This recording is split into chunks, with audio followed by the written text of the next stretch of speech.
Cervical degenerative disc disease is a common cause of neck pain and radiating arm pain.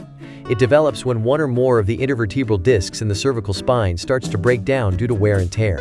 There may be a genetic component that predisposes some people to more rapid wear. Neck injury may also accelerate and sometimes cause the development of the degenerative changes.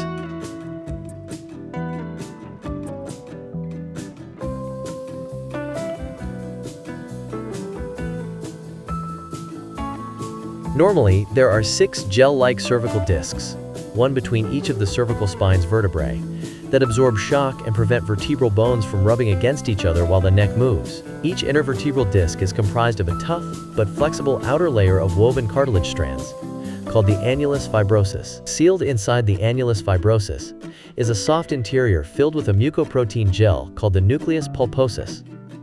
The nucleus gives the disc its shock absorption property. In children, the discs are about 85% water. Intervertebral discs begin to naturally lose hydration during the aging process. Some estimates have the disc's water content typically falling to 70% by age 70. But in some people, the disc can lose hydration much more quickly. As the disc loses hydration, it offers less cushioning and becomes more prone to cracks and tears. The disc is not able to truly repair itself because it does not have a direct blood supply, instead getting nutrients and metabolites via diffusion with adjacent vertebrae through the cartilaginous end plates. As such, a tear in the disc either will not heal or will develop weaker scar tissue that has potential to break again.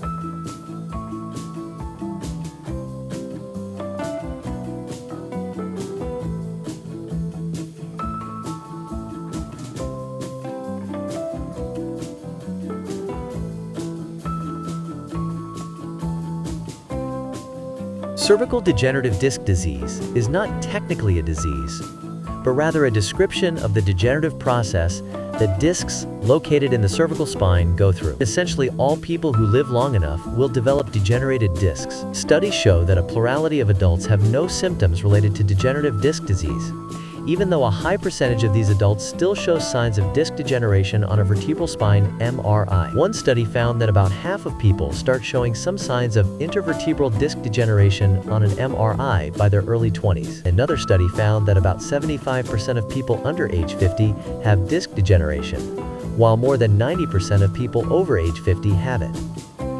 When degenerative disc disease develops in the cervical spine, it can occur in any of the cervical discs, but is slightly more likely to occur at the C5, C6 level. In cases where cervical degenerative disc disease does cause pain, it can happen in various ways. In some instances, the disc itself can become painful. People are more likely to experience this type of discogenic pain in their 30s to 50s. When symptoms from cervical degenerative disc disease become chronic, the pain and symptoms are likely related to conditions associated with disc degeneration, such as a herniated disc, osteoarthritis, or spinal stenosis. Depending on the cause, the pain may be temporary or may become chronic. To give an example, pain from a herniated disc is likely to eventually go away on its own, but pain from osteoarthritis may require treatment on a chronic basis.